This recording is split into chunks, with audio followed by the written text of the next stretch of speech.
Ladies and gentlemen, we are here in Altoona, Pennsylvania, day 8 of the circumcision crisis protests. And I'm honored and pleased to introduce you to a local mom, Brooke Fogle. Brooke, you and your husband Robbie, yes, and your 1.5-year-old son, yes, Phoenix, you came out and joined us here on the front lines, and I see you all the time, very active on intactivist posts on Facebook. Brooke, tell us why you're here. Tell us about your family, about, you know, just whatever you want to tell us. All right, now I'm here for, it's a human rights issue, really. Baby boys deserve the same rights as everyone else, and there's no reason that they should be cut at birth. We don't cut girls.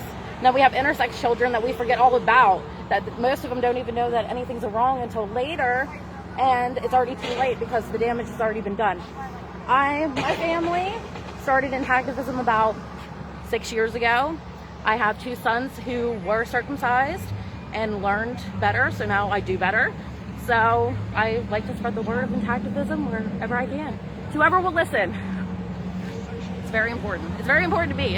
and we want to prevent future moms from being regret moms. Yes, because you live with the regret of how will your son take this?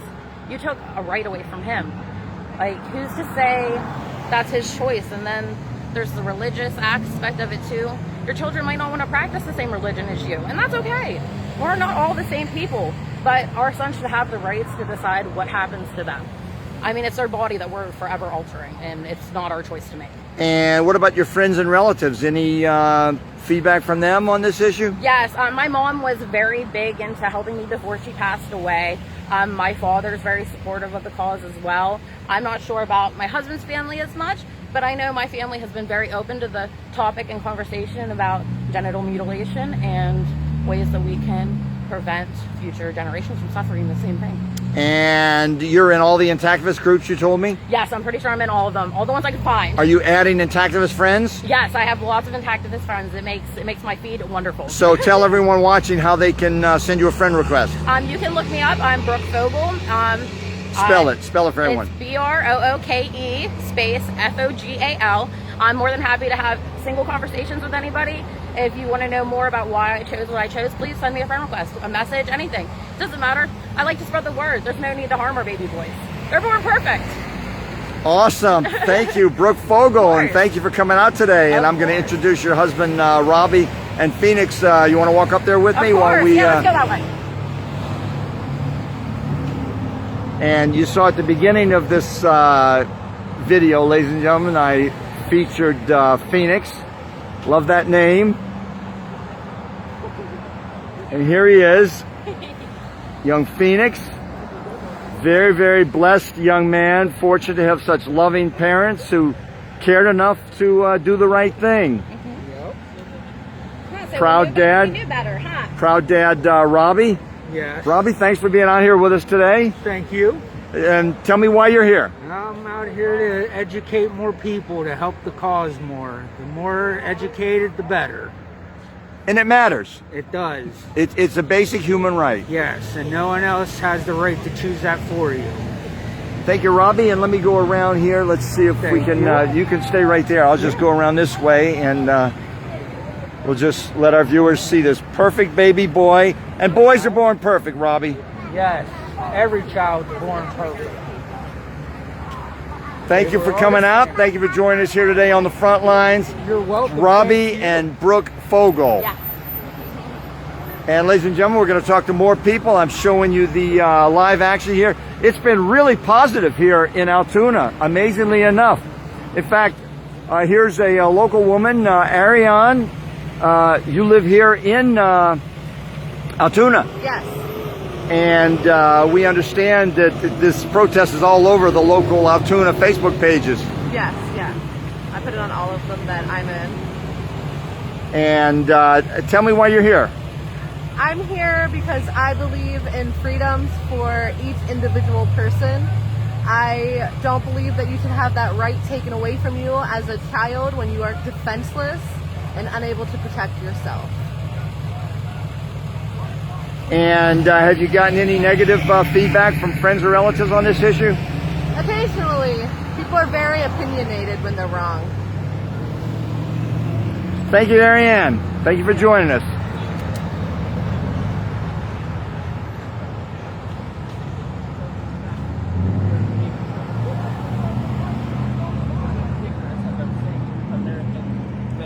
Christina Love.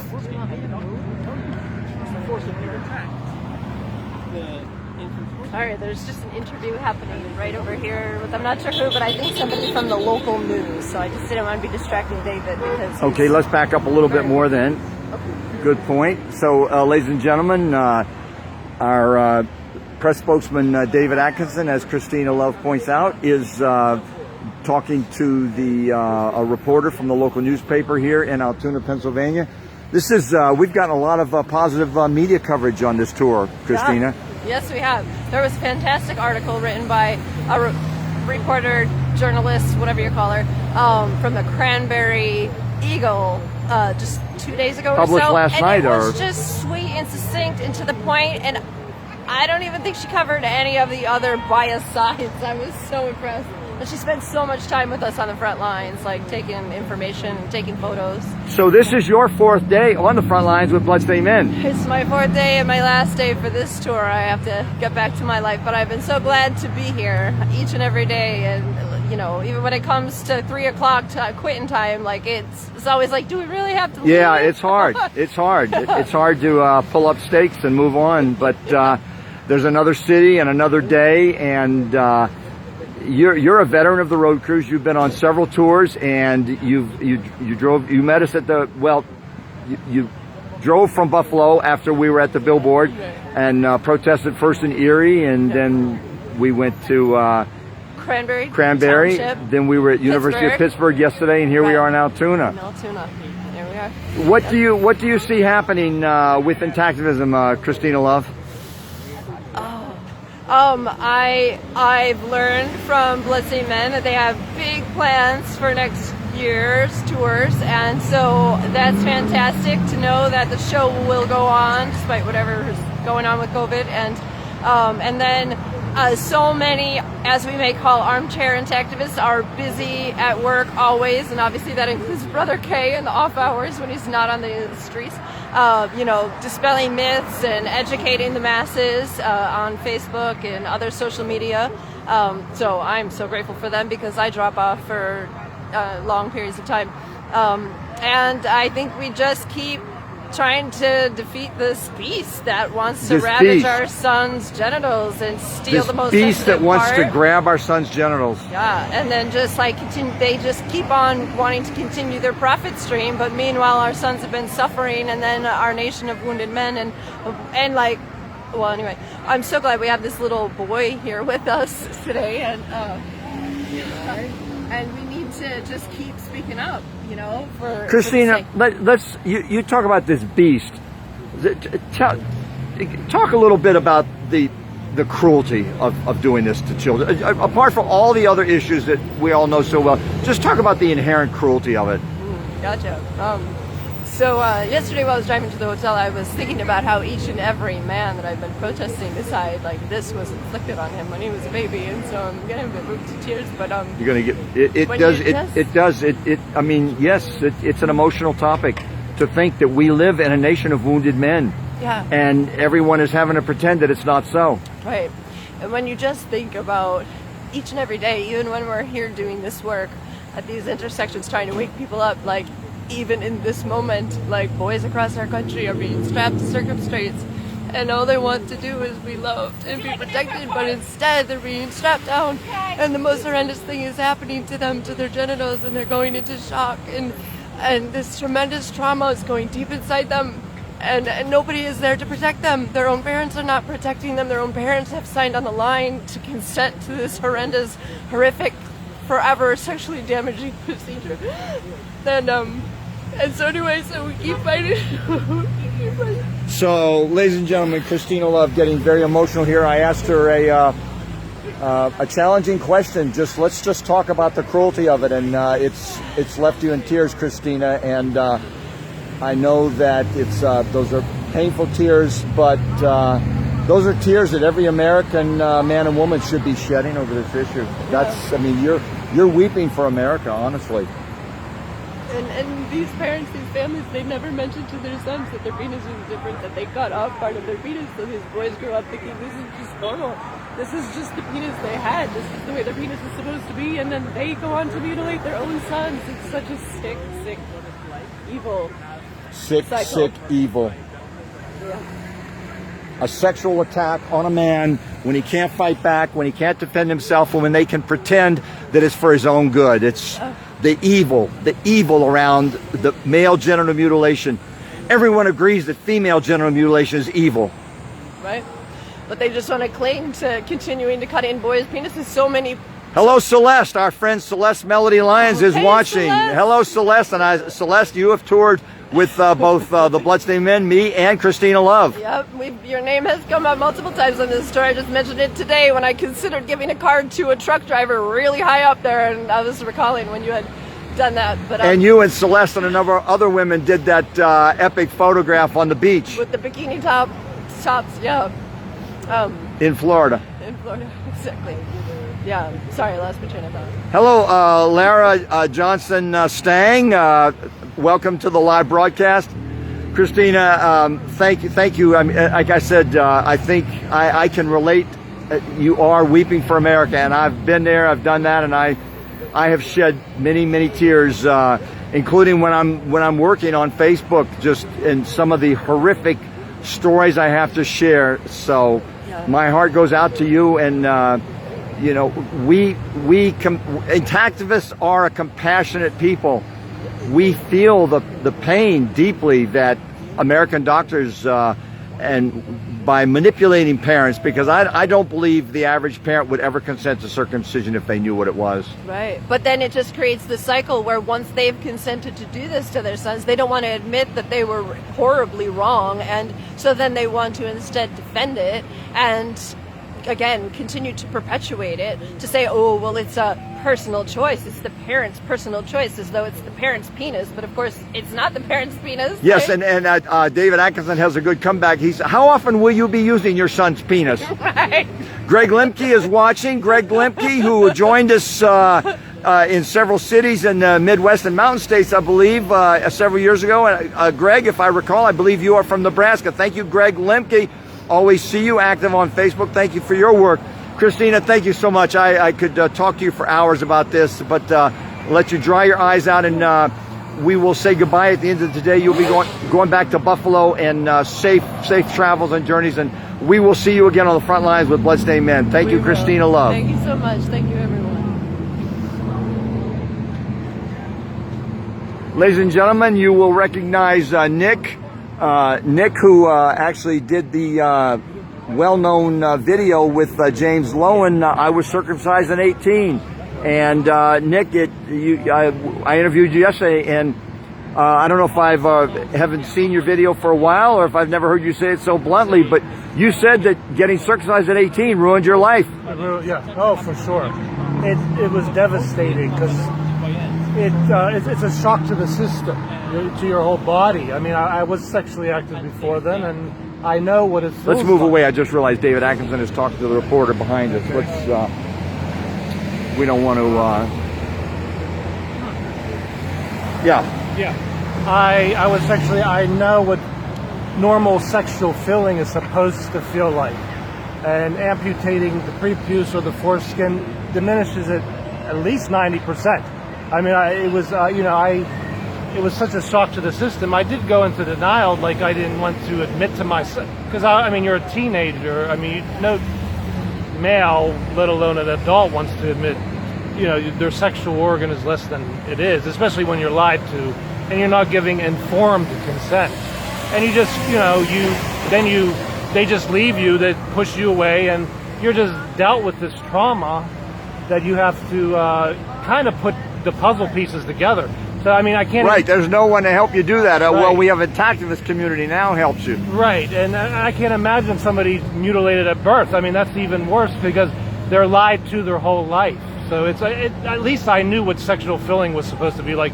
And I knew something was wrong, even though I went into denial, because it's like, okay, maybe it'll come back. It's like, no, you chopped it off, it's done with, it's like, but it's such a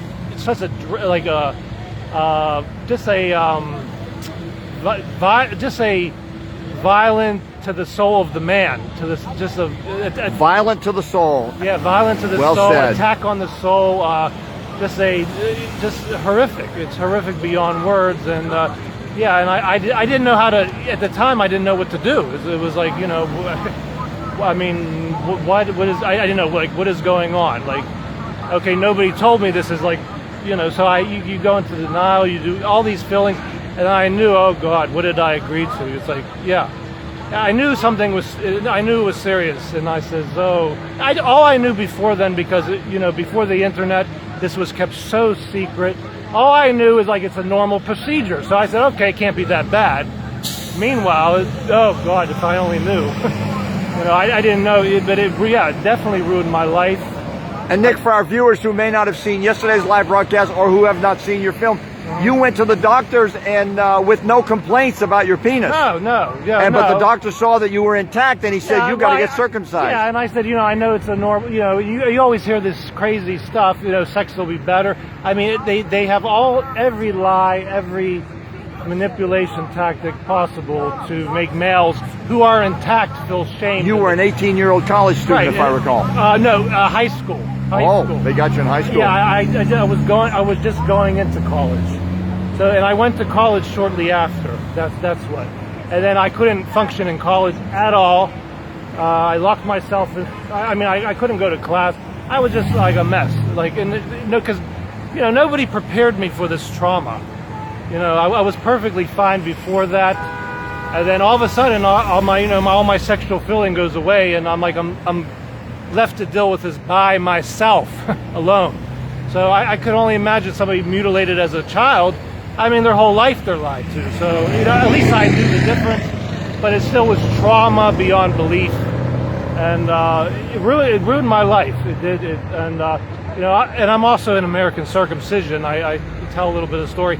How it's about, it's like I lost, like I went from seeing to going blind, sexually down there.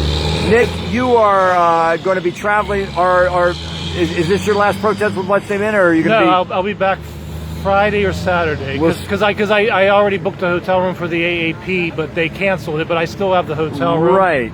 So I'm still going to be involved with those protests, because I didn't cancel the Thank you, hotel Nick room. Kostouris. Yes. And we will talk more about your experience on this weekend. Okay.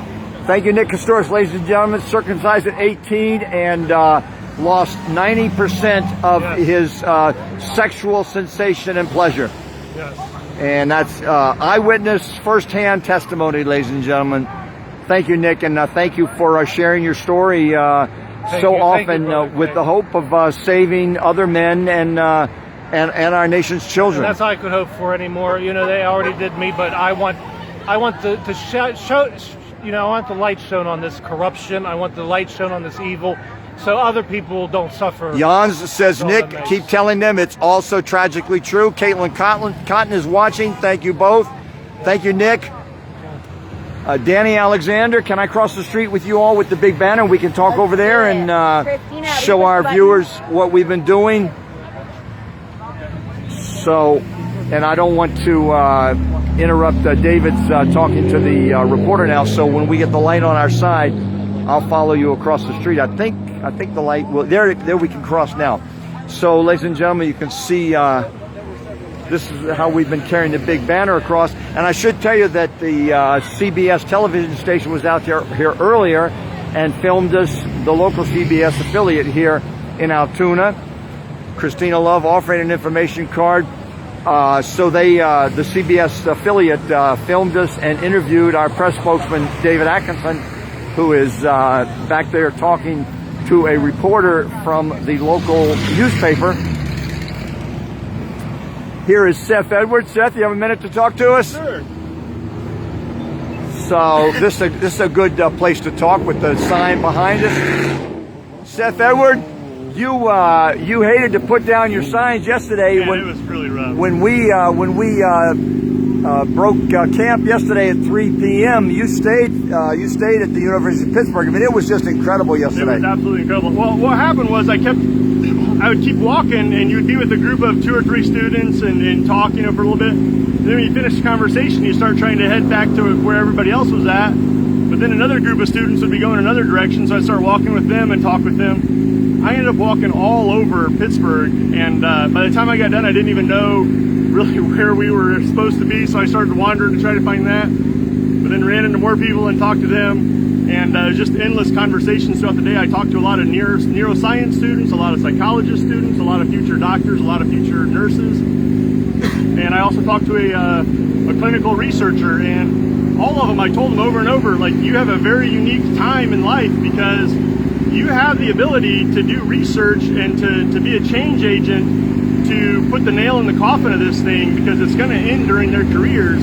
They've got 40 years in a career going up there in their early 20s. They've got time to end this. They can do the research. They can, have the positions of authority to make policies and statements and laws. And I was excited for them, and I shared that excitement with them. And you could see some of them starting to, like, especially the ones that were already against it. I felt like a used car salesman, and they showed up with money and knew what car they were going to buy, and I just had to finish the sale and get them to help end this.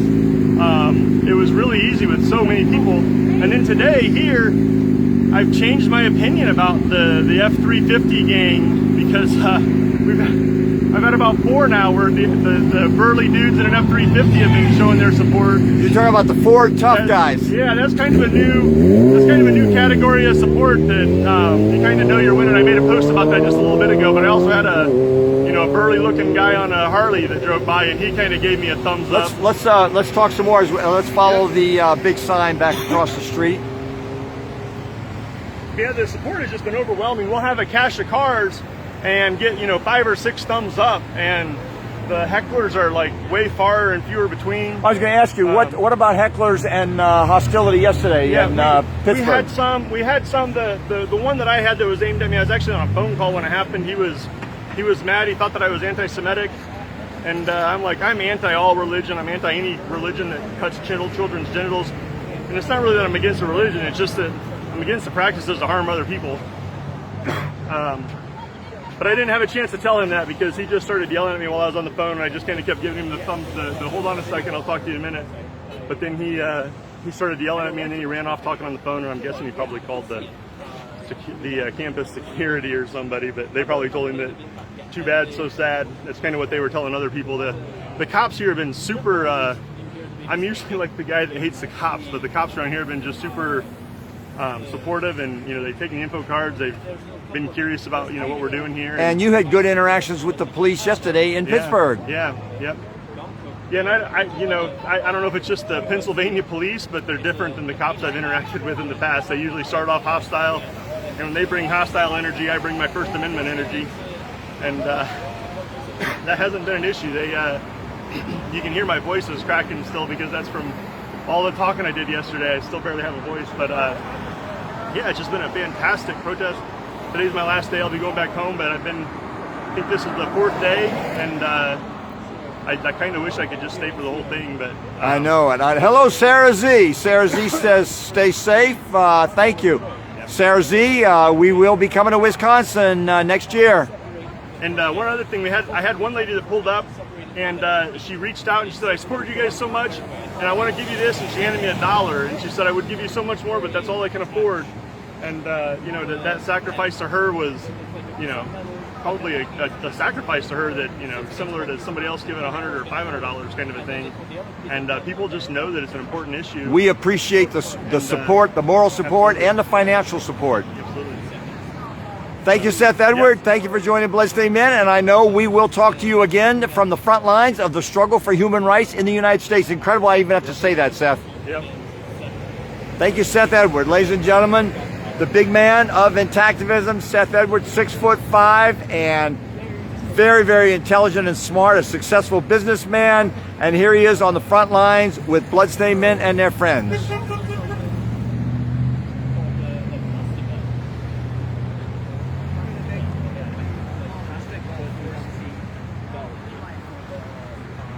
So we are here in Altoona, Pennsylvania. This is day 8, October 6th, day 8 of the Pennsylvania Circumcision Crisis protest, October 6th, 2021. And ladies and gentlemen, you're getting to know Catherine Franklin. This is her second tour with Bloodstained Men. Catherine, you're planning to tour again with us. Yes, definitely. Definitely. This is important. This needs to be done. How's it feel to be on the road crew? Feels amazing. Great. Happy it's going well today. It's been nice. And you're in touch with your family at home. Yes. And yesterday we had a great day. It was probably our most successful day so far. Lots of people we reached, lots of cards we gave out. Kat, I know we've talked about it before, but tell me why this matters so much to you. It's just atrocious. It's outrageous, and people don't even know. And that's the saddest part. It's like until you point it out to them and they think about it, it's just like no one thinks about this. They don't talk about it. It's just continuing to happen. And it's just like I come from a line of like baby cutters too. Like it was done to my brothers.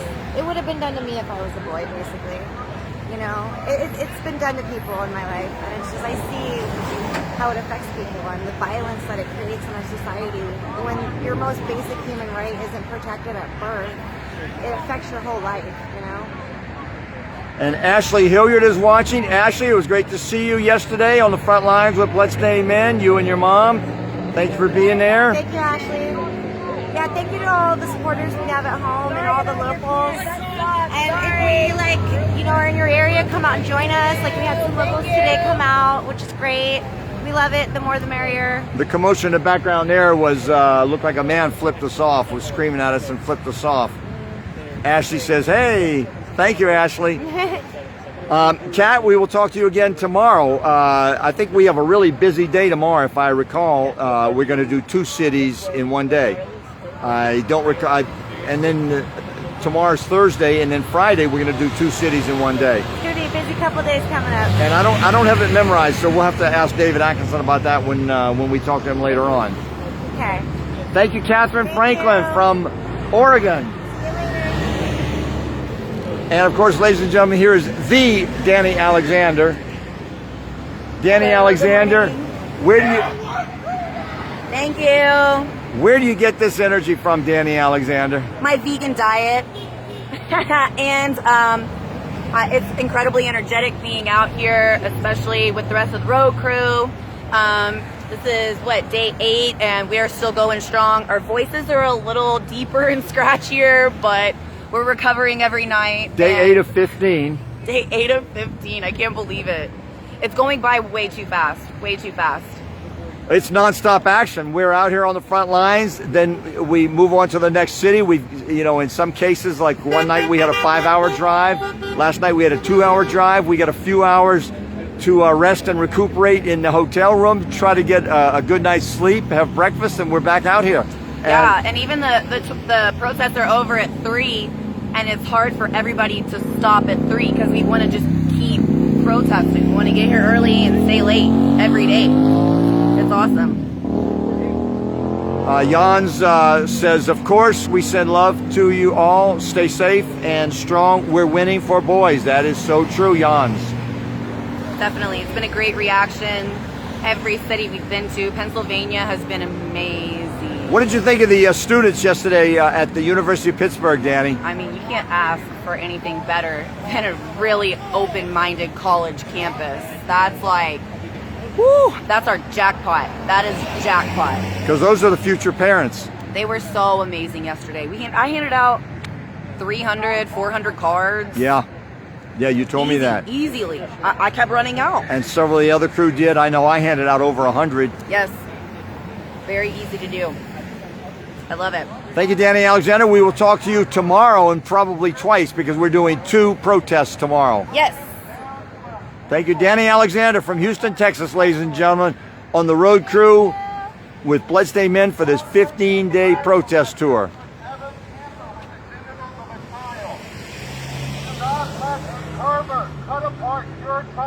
Here's David Wilson from Cocoa Beach, Florida.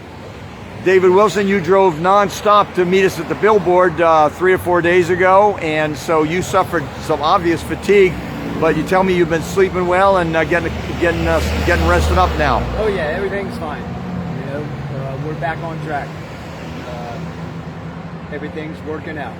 David Wilson, tell me what gives you the motivation to drive all the way from Florida? You had a 19 or 20-hour drive.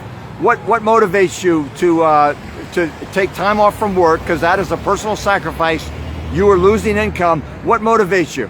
Well, unfortunately, every day I have to look at my dick when I go to the bathroom, and it's a constant reminder that my rights and my body was violated probably the first day of my life.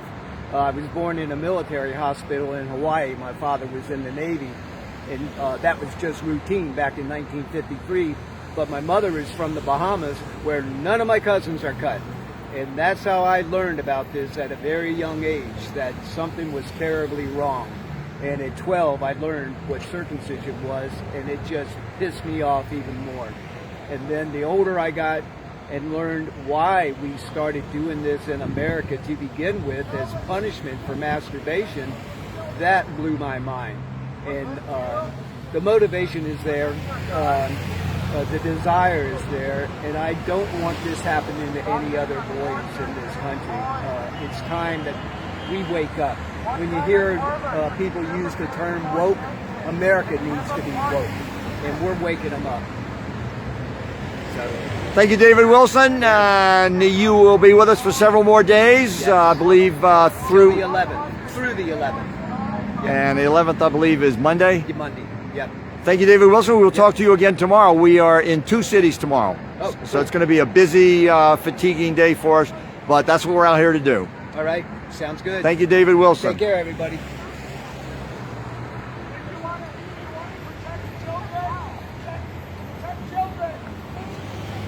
you believe my body, my choice, that applies to baby boys too. And ladies and gentlemen, we're here down. She's pro-life.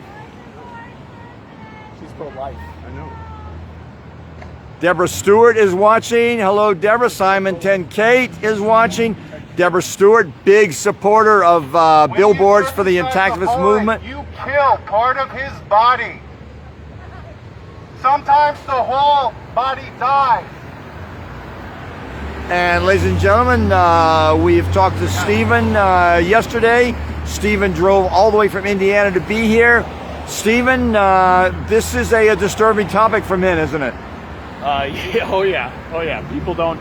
A lot of men don't want to face what happened to them if they were victims. And you first protested with Bloodstained Men in Miami 5 or 6 years ago. Gosh, it's been so long. Yeah. It has been. So, what motivates you to drive all the way from the Indianapolis area? Well, I mean, take time off from work. We gotta save children. We gotta protect children. And yeah, nobody deserves to have their genitals tortured. And it's insane that this still goes on in the U.S. But you know, it's getting better. I think a lot of younger people get it, You know, a lot of older people, they're still stuck in their ways, but you know, a lot of younger people are coming to our side, so that's encouraging. So we just got to keep it up. You know, eventually we're going to grow our numbers. Anybody watching at home, I would encourage you to start protesting in your local area, get organized, Yes. network with other people in your local Yes. area, and you know, just go to groups that you're already involved in, whatever background you come from. So like whatever political views you have, you know, whatever religious views you have, go be with people like you and bring up the topic. Because the thing about intactivism is you can approach it from so many different angles. So we have so many different people in the movement from so many different backgrounds who might disagree with each other on every other issue except this one. And that's beautiful, because that means that, you know, there's people that I won't be able to reach, but maybe you can reach them. So it's really important for all of us to do our part and work together to stop this. And that's why I'm here, because I feel a responsibility. It's just what you do as a decent human being. You want to improve the world. So, yeah. Yeah, good. Eloquent words, powerful statement, ladies and gentlemen, from Stephen from Indiana. Thank you, Stephen, and we will talk to you again tomorrow. We have a really busy schedule tomorrow. We're going to be in 2 cities.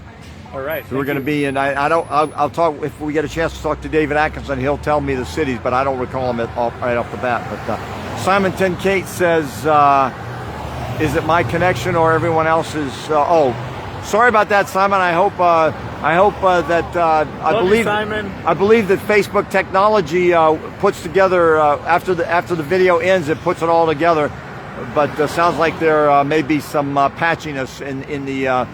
Some people were telling me that there are internet troubles here. They're all experiencing internet troubles here on this corner. So, Luke Artanis, do you have a moment to talk to us? Yeah. Thank you, Stephen. We'll talk to you again tomorrow from 2 cities. Luke Artanis, I wanted to ask you, what did you think yesterday about the student response at the University of Pittsburgh? It was fantastic. We gave out tons of cards, and we had so many students who were ready to jump in and do intactivism right there on the spot. And that was neat to see. The students carrying the signs and walking around campus. Lots of conversations where people had a 180 in their opinions. They start off being pro-cutting, and then they end up saying, "I am not cutting my kid." And that's quite a feeling to see that happen right in front of your very eyes. Right. Because normally on social media, you know, people sort of hit and run. People make comments, and it's rare to see someone admit on social media that they've changed their mind. Actually, I don't know why. Right, and I've had people from the tour when we were at University of North Texas. A woman came up and said that she saw us at a previous protest and laughed at us, and she apologized for that. Amazing. But in the intervening period, her friend had a kid, and they kept him intact. Isn't that amazing? Yeah. And that's the power of the protest. The people see the protest and don't forget it. Right. And so even when they laugh, jeer, argue, they don't forget it, that there are men and women and families out here protesting the genital mutilation of American men. And they remember it, and so when push comes to shove and they have to make that decision in their own life, or they see a friend, they will take another look at it. Right. And the evidence is all on our side. They remember they've got something more to look into and learn about. It's just unforgettable, the image of the blood stain and the people out here sharing their passion and their compassion. Sharing their passion and their compassion. Beautiful words. Thank you, Luke Artanis. We will talk to you again tomorrow. We're going to be in 2 cities, and I'll do a live broadcast from each city. But and I don't recall which 2 cities they are because we're going to do. We'll call them a doubleheader. We're going to do a doubleheader tomorrow, and we're going to do a doubleheader on Friday. I'm looking forward to it. This sounds like fun. I am too. It's going to be hard work, though. Yes. But you're on the road, crew. And you came here to work hard. Yeah, and I like that we get another hour. We're going to have 3 hours, right? Yeah, Total? 3 hours in 2 cities each. Yeah, I feel like that's going to have a really good impact. Thank you, Luke Artanis. Talk to you tomorrow. All right.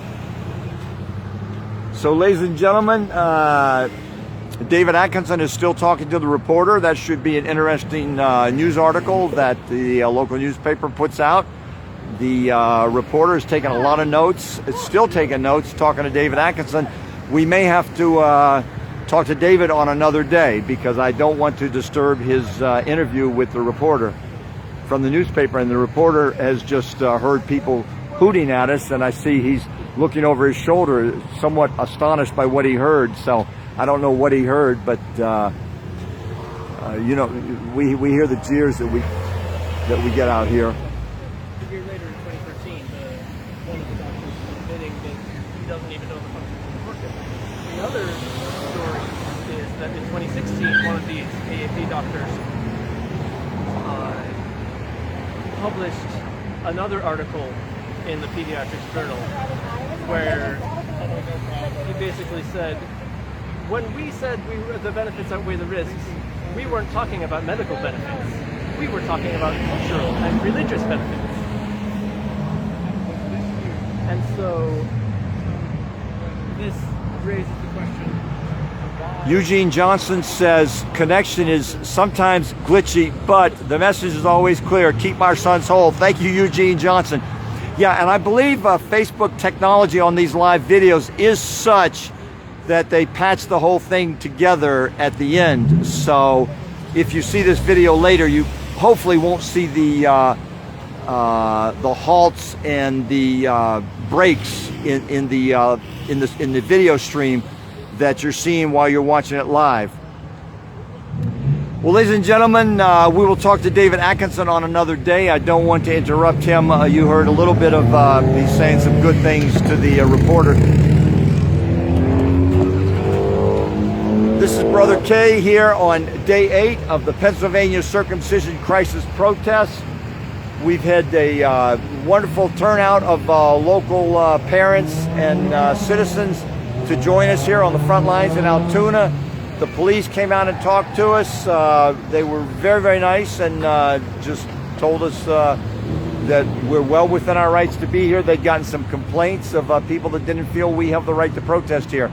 That's typical for bloodstained men. People call the police and say that we shouldn't be here. And it worked for them in Mobile, Alabama, as you recall, several years ago. The police actually sent out 11 police cars and threatened to arrest us if we did not leave the streets of Mobile, Alabama.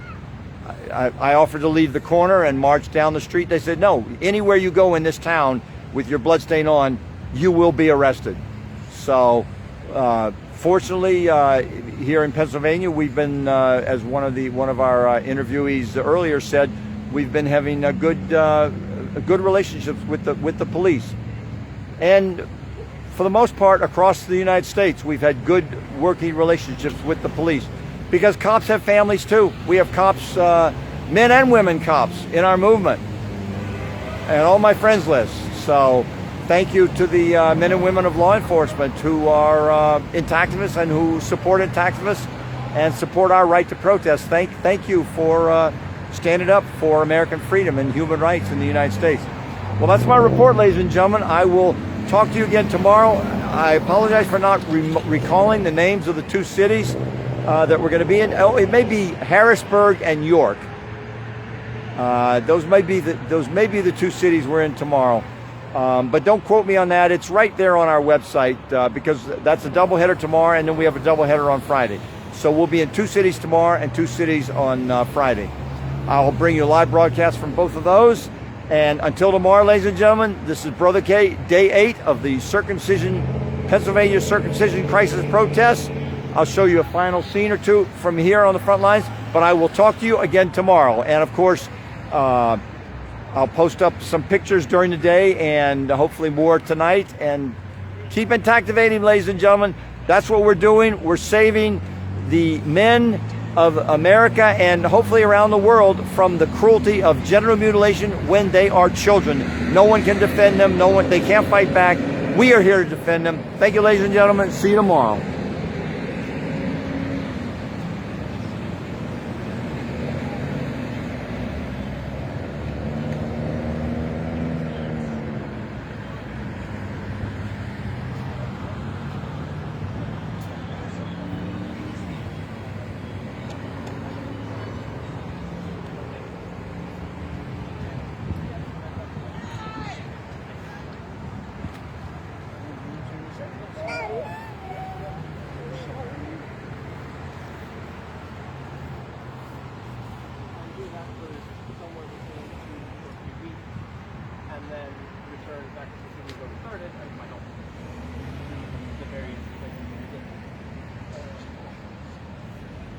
During that time, local activists will come and join us. So this guy is from the Pittsburgh area. This family, I'm not sure where